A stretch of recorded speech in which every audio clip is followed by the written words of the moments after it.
എന്താണെന്ന് തിരിച്ചറിയേണ്ടതുണ്ട്. മറ്റൊരു കാര്യം, സുബ്ഹി നമസ്കാരത്തിന് പള്ളിയിൽ വരണമെന്ന് എല്ലാവർക്കും ആഗ്രഹമുണ്ട്, പക്ഷെ പറ്റുന്നില്ല. അതിന്റെ പ്രധാനപ്പെട്ട കാരണം എന്താ അറിയുമോ നിങ്ങൾക്ക്? ഈ രാത്രി ഭക്ഷണം വൈകി കഴിക്കുന്നതാണ്, പ്രവാചകന്റെ അധ്യാപനത്തെ വലിച്ചെറിയുന്നതാണ്. അതുപോലെ തന്നെ തഹജ്ജുദ് നമസ്കരിക്കാൻ നിങ്ങൾക്ക് കഴിയാത്തതിന്റെ പ്രധാനപ്പെട്ട കാരണം ഇതാണ്. മാതാക്കൾക്ക് നേരത്തെ എഴുന്നേൽക്കേണ്ടവരാണ് ഉമ്മമാർ, പക്ഷെ അവർക്ക് പറ്റാത്തതിന്റെ കാരണം അതാണ്. രാവിലെ നിങ്ങൾ എഴുന്നേൽക്കുമ്പോൾ തല പൊക്കാൻ നിങ്ങൾക്കാവില്ല, അത്രമാത്രം നിങ്ങളുടെ ശരീരം ടയേർഡാണ്. കയ്യും കാലും കണ്ണും ഒക്കെ ഉറങ്ങുന്നു, ആമാശയം മാത്രം വല്ലാതെ പ്രയാസപ്പെടുന്നു എന്നതാണ് അതിന്റെ ഏറ്റവും മാരകമായിട്ടുള്ള ഒരു കാരണം. മറ്റൊരു കാര്യം നിങ്ങൾ ശ്രദ്ധിക്കേണ്ടത് സൗണ്ട് സ്ലീപ്പിംഗ്, നല്ല ഉറക്കം നിങ്ങൾക്ക് രാത്രി ഒരിക്കലും വൈകി ഭക്ഷണം കഴിച്ചാൽ ലഭിക്കില്ല എന്ന യാഥാർത്ഥ്യവും നിങ്ങൾ തിരിച്ചറിയേണ്ടതുണ്ട്. അമേരിക്കക്കാർ രാത്രി നേരത്തെ ഭക്ഷണം കഴിക്കുന്നു, ചൈനക്കാർ, ജപ്പാൻകാർ, നമ്മുടെ ചൈന എന്ന് പറയുന്നത് അതുപോലെ നമ്മൾ തമിഴന്മാർ, അതുപോലെ ലോകത്തെ അറബികൾ മുഴുവൻ. നബി സല്ലല്ലാഹു അലൈഹി വസല്ലം മറ്റൊരു ഹദീസുണ്ട്, ഇബ്ദുൽ അശാ ഖബല ഇശാ, നിങ്ങൾ രാത്രി ഭക്ഷണം ഇശാഇന് മുമ്പ് അശാ നിർവഹിക്കണമെന്നാണ്.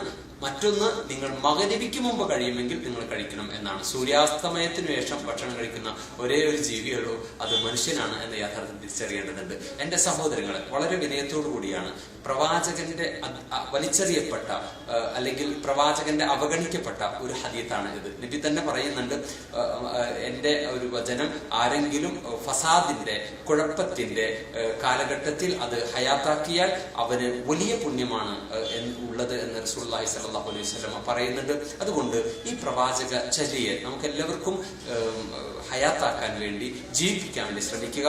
മുഹമ്മദ് സല്ലല്ലാഹു അലൈഹി വസല്ലമിൽ വിശ്വസിക്കാത്ത നോൺ മുസ്ലിംസിനും ഇത് സ്വീകരിക്കുക എന്നത് നിർബന്ധമായ ബാധ്യതയാണ്. ആരോഗ്യം നിങ്ങൾ ആഗ്രഹിക്കുന്നുവെങ്കിൽ APJ അബ്ദുൽ കലാം മരിക്കുന്നത് 84-ാമത്തെ വയസ്സിലാണ്. അപ്പോഴും അദ്ദേഹം ആക്റ്റീവ് ആയിരുന്നു. അദ്ദേഹത്തിന്റെ ശീലങ്ങളിൽപ്പെട്ട ഒന്നായിരുന്നു രാത്രി നേരത്തെ ഭക്ഷണം കഴിക്കുക. അത്താഴം നിങ്ങൾ ലൈറ്റായിട്ട് കഴിക്കരുത്, ലൈറ്റായിട്ട് കഴിക്കുക. അത്താഴം അത്തിപ്പഴത്തോളം എന്നാണ് പഴമൊഴി, അത്താഴം അത്തിമരത്തോളം എന്നാണ് ന്യൂ ജനറേഷന്റെ മൊഴി. അതാണ് സകല രോഗങ്ങളുടെയും മൂലകാരണം. 40-30 കഴിയുമ്പോഴേക്ക് ഷുഗറും കൊളസ്ട്രോളും അടക്കമുള്ള എല്ലാ രക്തസമ്മർദ്ദം അടക്കമുള്ള മുഴുവൻ രോഗങ്ങളുടെയും കാരണം കൂടി ഇതാണ്. തിരിച്ചറിയുക.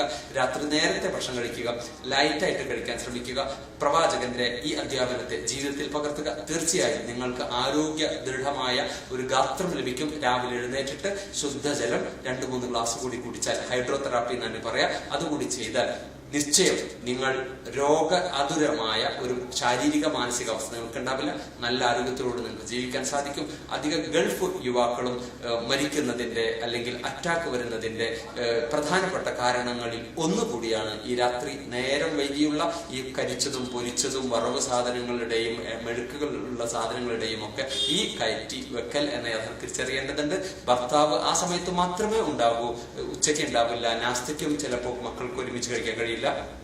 അതുകൊണ്ടുകൂടിയാണ് കുടുംബിനികൾ ഈ രാത്രി ഭക്ഷണം വൈകി കഴിക്കുന്നത് ഗുരുതരമായ ഒരു ദുരന്തമാണ് അതിന്റെ ഫലം എന്ന് തിരിച്ചറിഞ്ഞുകൊണ്ട് നാം ജാഗ്രത പാലിക്കുക. സർവശക്തനായ ജഗന്നിയന്താവ് നമ്മെ അനുഗ്രഹിക്കുമാറാകട്ടെ. അസ്സലാമു അലൈക്കും വറഹ്മത്തുള്ളാഹി വബറകാതുഹു.